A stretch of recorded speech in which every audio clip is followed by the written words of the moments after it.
புதினா வந்து கட் பண்ணிக்கலாம். ஆக்சுவலி பார்த்தீங்கன்னா புதினா செடியெல்லாம் வெளியில் தான் இருந்தது. அதுலேருந்து கொஞ்சம் செடியை மட்டும் எடுத்துகிட்டு வந்து இந்த மாதிரி இதில் வந்து வச்சாச்சு. ஸோ இப்போ கொஞ்சம் புதினா இப்போ தான் வந்து ஃபஸ்ட் டைம் இதில் வந்து வளர்ந்துருக்கு.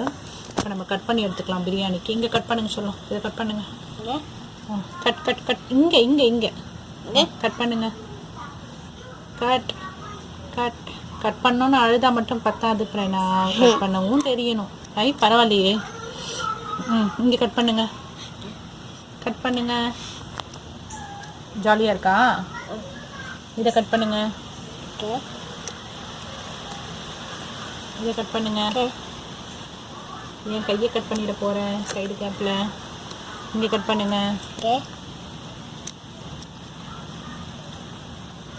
இதை கட் பண்ணுங்க. ஐ பிரணவுக்கு இப்போ கட் பண்ண தெரிஞ்சிடுச்சு. இதை கட் பண்ணுங்க. இதை கட் பண்ணுங்க. இருங்க. ஐ பிரணவுக்கு சூப்பராக கட் பண்ண தெரிஞ்சிடுச்சு. இங்கே மடக்குள்ள போடுது. இங்கே இங்கே புதினா எப்பயுமே வந்து லீவ்ஸாக வந்து நீங்கள் வந்து எடுக்கக்கூடாது. இந்த மாதிரி வந்து கட் பண்ணி எடுத்தால் மட்டும்தான் வந்து உங்களுக்கு புதினா வந்து ஒழுங்காக வளரும். இங்கே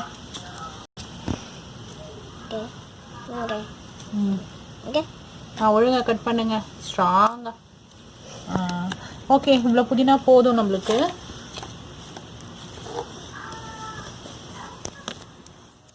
ஃபஸ்ட்டு இதெல்லாமே அரைச்சிக்கலாம்.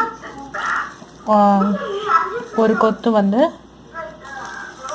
கொத்தமல்லி, புதினாவும் இது கூடவே போயிடுச்சு. புதினாவும் ஆட் பண்ணிக்கிறேன்.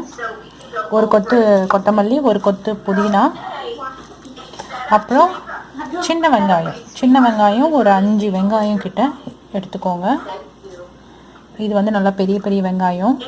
காரத்துக்கு கொஞ்சமாக வந்து ஒரு 5 பச்சை மிளகாய் வந்து ஆட் பண்ணிக்கிறேன். இப்போ இது எல்லாமே நைஸாக அரைச்சிக்கலாம். இதெல்லாம் பிரியாணியில் போட்டிங்கன்னா இன்னும் நல்லா வந்து டேஸ்ட்டாக இருக்கும். பிரியாணி பண்ண ஆரம்பிச்சிடலாம். அதுக்கு ஒரு பாத்திரம் எடுத்துக்கோங்க. நான் வந்து குக்கரில் யூஸ் பண்ணுறேன் இன்றைக்கி.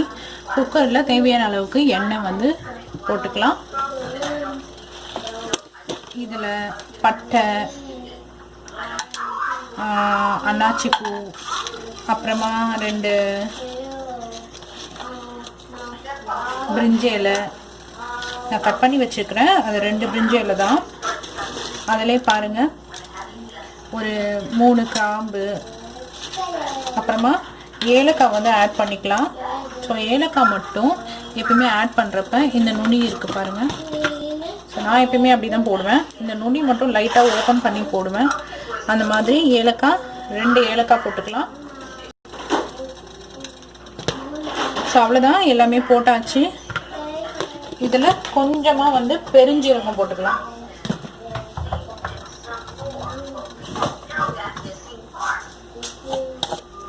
பெருஞ்சீரகம் கொஞ்சமாக போட்டுக்க போகிறேன்.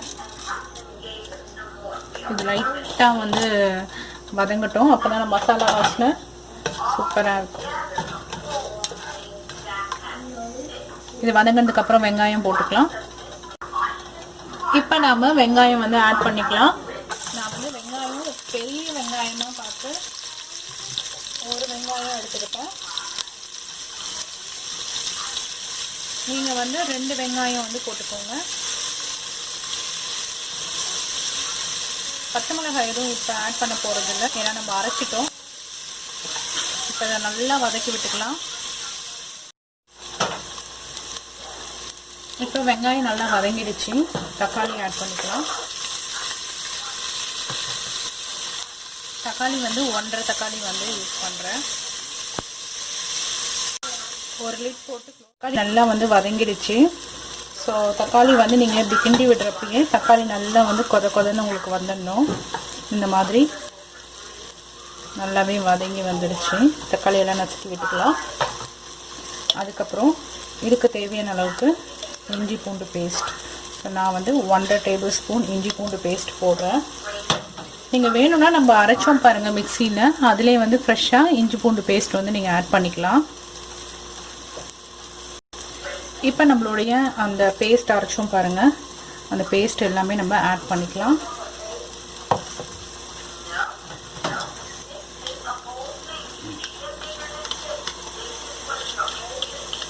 இந்த பேஸ்ட் வந்து தண்ணி விடாமல் நான் அரைச்சிட்டேன்.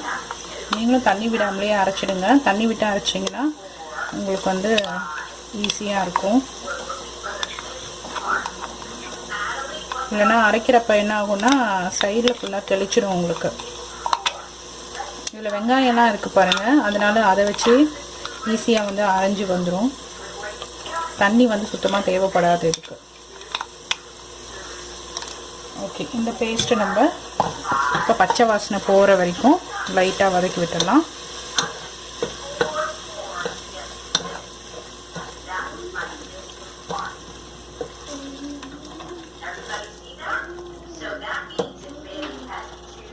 லைட்டாக வதக்கி விட்டுடலாம். இப்போ நாம் கரம் மசாலா ஆட் பண்ணலாம். கரம் மசாலா இல்லைன்னா பிரியாணி மசாலா, இதை வந்து 1 டேபிள் ஸ்பூன் அளவுக்கு நம்ம ஆட் பண்ணிக்கலாம்.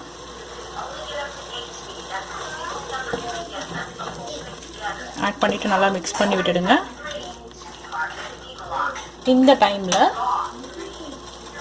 நாம் ஊற வச்சுருந்த கொண்டைக்கடலை வந்து ஆட் பண்ணிக்கலாம். நான் வந்து ஒரு 1/2 கிலோ அளவுக்கு தான் வந்து பிரியாணி பண்ண போகிறேன். ஸோ அதுக்காக கொண்டைக்கடலையை காலையிலே ஊற வச்சு எடுத்துக்கிட்டேன்.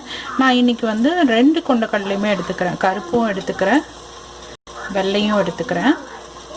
இப்போ இதை போட்டு லைட்டாக வதக்கி விட்டுக்கலாம்.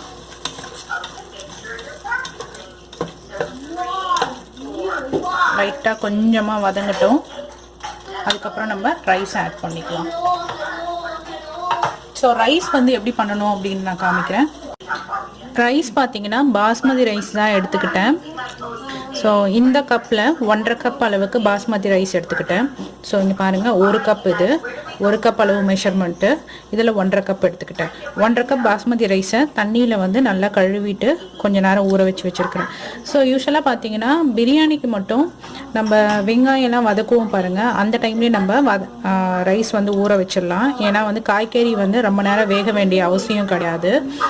அதுவே நீங்கள் சிக்கன் பிரியாணினா வெங்காயம் தக்காளிலாம் வதங்கிட்டு அதுக்கப்புறம் வந்து நீங்கள் வந்து ரைஸ் வந்து ஊற வச்சிடலாம்.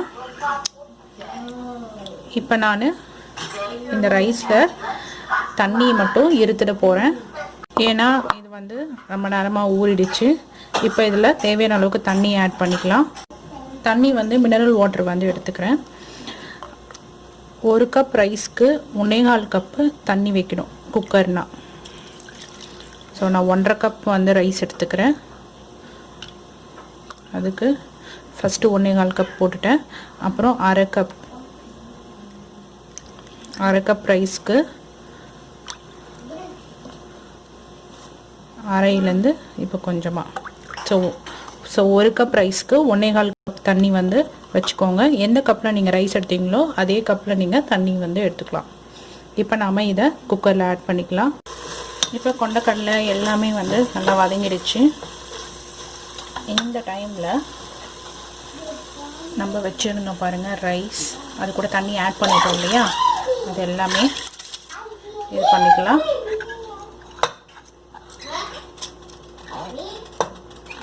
ரைஸ் ஃபுல்லாக ஆட் பண்ணிவிட்டு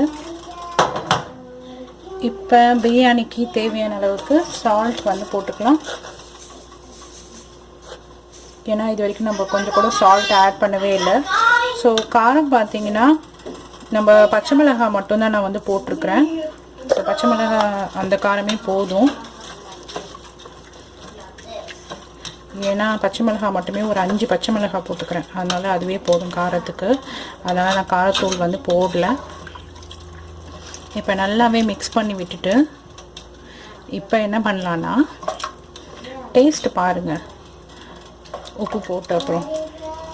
ஸோ டேஸ்ட் வந்து லைட்டாக வந்து உப்பு ஜாஸ்தியாக இருக்கிற மாதிரி இருக்கணும். அப்படி இருந்தால் மட்டும்தான் பிரியாணி ஃபைனலாக வந்து உங்களுக்கு டேஸ்ட் வந்து கரெக்டாக இருக்கும். ஸோ இன்னும் கொஞ்சமாக நான் உப்பு ஆட் பண்ணிக்க போகிறேன். ஏன்னா பிரியாணி இப்போ வந்து லைட்டாக உப்பு ஜாஸ்தியாக இருக்கிற மாதிரி இருந்தாலும் பிரியாணி ரைஸ்லாம் வெந்து வந்ததுக்கப்புறம் பார்த்தீங்கன்னா உப்பு வந்து கரெக்டாக இருக்கும். அதனால் இப்போ வந்து கொஞ்சம் உப்பு லைட்டாக வந்து ஜாஸ்தியாக இருக்கிற மாதிரி இருக்கணும். அப்போ தான் வெந்து வரப்போ கரெக்டாக இருக்கும். ஏன்னா அந்த கொண்டக்கடலைக்கும் உப்பு தேவை, ரைஸ்க்கும் உப்பு தேவை.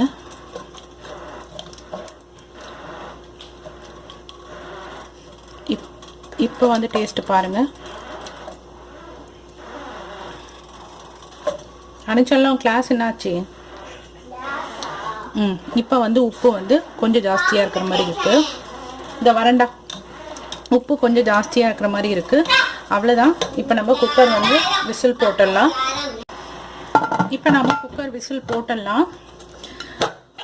நான் என்ன பண்ண போகிறேன்னா குக்கர் விசில் போட்டுட்டு 2 விசில் தான் வைக்க போகிறேன். நம்பர் வந்து எனக்கு வந்து எலக்ட்ரிக் காயில் அடுப்பு, அதனால் நம்பர் 6ல் வந்து வைக்க போகிறேன். ஸோ 0லேருந்து உங்களுக்கு 10 வரைக்கும் இருக்கும் பாருங்கள். அதனால் நான் அதில் வந்து நம்பர் 6ல் வைக்க போகிறேன். அதுதான் வந்து எனக்கு கரெக்டாக இருக்கும். 2 விசில் வந்தால் போதும்.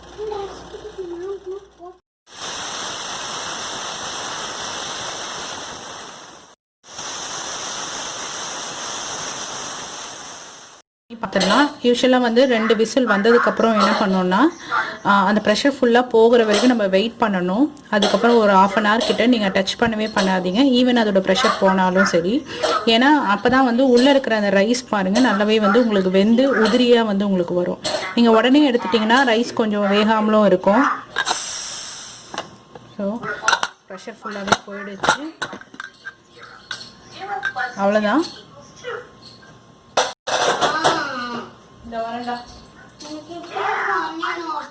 கரண்ட் வச்சு இதை வந்து ஃபுல்லாக ஒரு மிக்ஸ் கொடுத்துடலாம். சூப்பராக வந்துடுச்சு. யூஸ்வலாக கரண்டி பார்த்தீங்கன்னா ரொம்ப மெலிசாக இருக்கிற மாதிரி, எட்ஜஸ் மெலிசாக இருக்கிற மாதிரி எடுத்துக்காதீங்க. அப்படி எடுத்திங்கன்னா ரைஸ் வந்து உங்களுக்கு வந்து உடஞ்சிடும். ரொம்ப ஜென்டலாக மெதுவாக வந்து, ஏன்னா மசாலாலாம் மேலே இருக்கும், அதுக்காக தான் ஜென்டலாக இது போல் ஒரு மிக்ஸ் கொடுத்துடலாம். மிக்ஸ் கொடுத்தாச்சு. இப்போ நம்ம அதே குக்கரில் 5 நிமிஷம் போல் க்ளோஸ் பண்ணி விட்டுடலாம். அதுக்கப்புறம் நம்ம சர்வ் பண்ண ஆரம்பிச்சிடலாம்.